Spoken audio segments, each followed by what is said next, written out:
Hello, we're Hello. here with Michael Stock, and he's head of business and partnerships at the BBC. Hi. Hi. How are you? I'm well, thank you. It's been a great day. And you're here at the NOA End User event and summer party. Can you tell us a little bit about the presentation you just gave? Which were the key messages? I think there are two. The BBC has been outsourcing since at least 1939.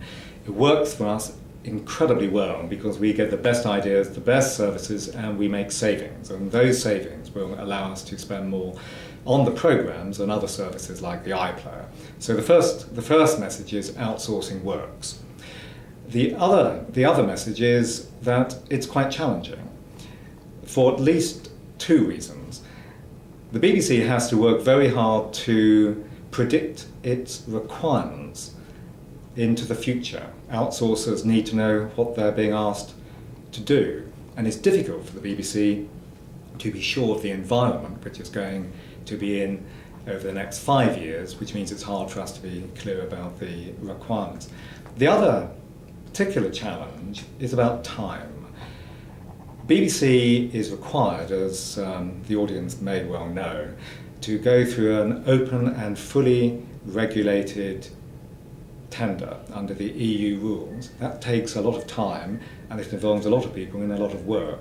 So I think the other message is about time for the bidders to be able to get to know what the BBC wants, and also for the BBC to understand the capability of our bidders. So I think it's those two. It's about, it works for the BBC, there are the challenges about time.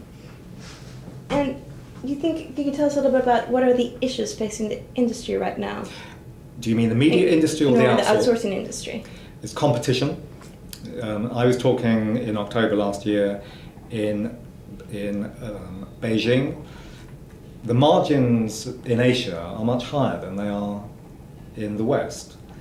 And therefore, I think the primary issue, I would imagine, for the outsourcing industry is they've got new entrants. And that means they've got to worry about who they're up against.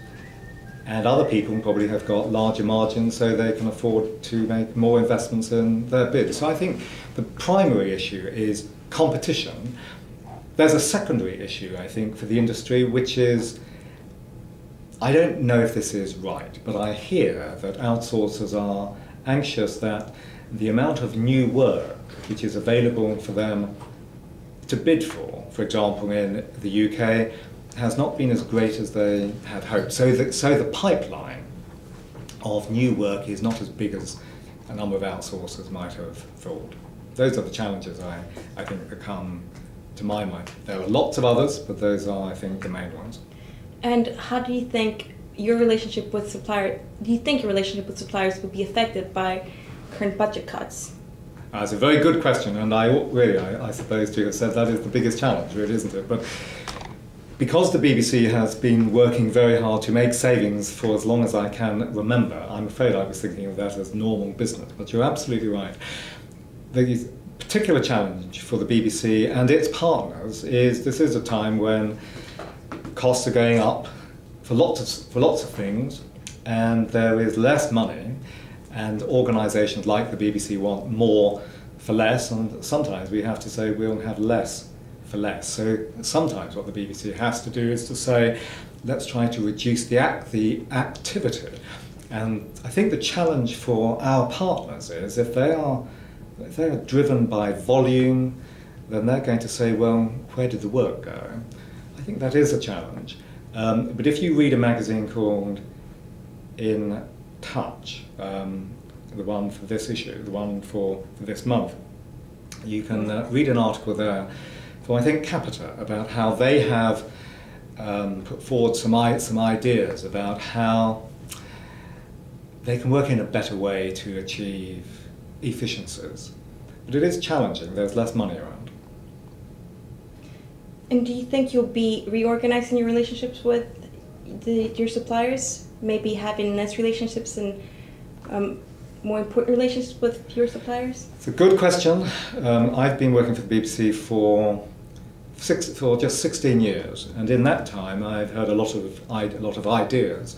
There is a big idea around trying to put more and more work in a handful of suppliers because it is thought there are efficiencies. I've heard that idea.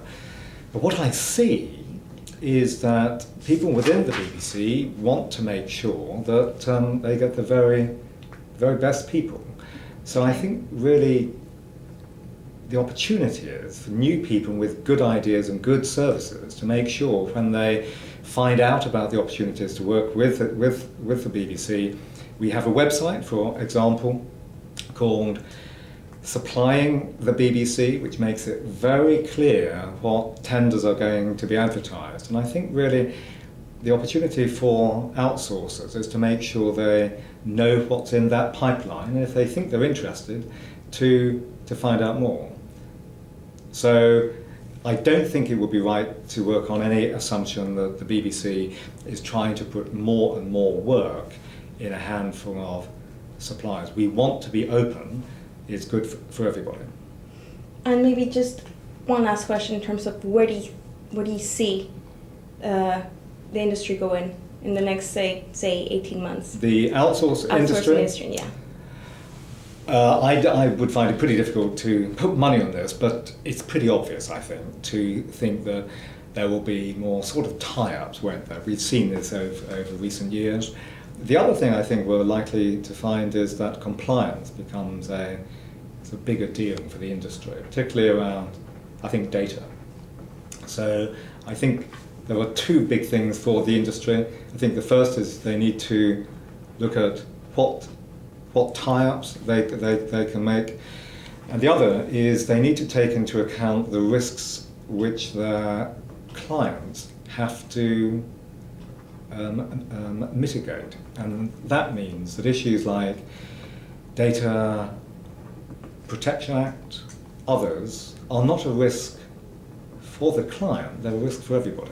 So I think outsourcers have to really understand what those risks are, how they can damage the reputation of themselves and of their clients, and make sure they've got robust systems. I think those would be my two thoughts for the next 18 months. Thank you so much, Michael. That's a pleasure. This is Michael Stock, Head of Business and Partnerships at the BBC. Thank you.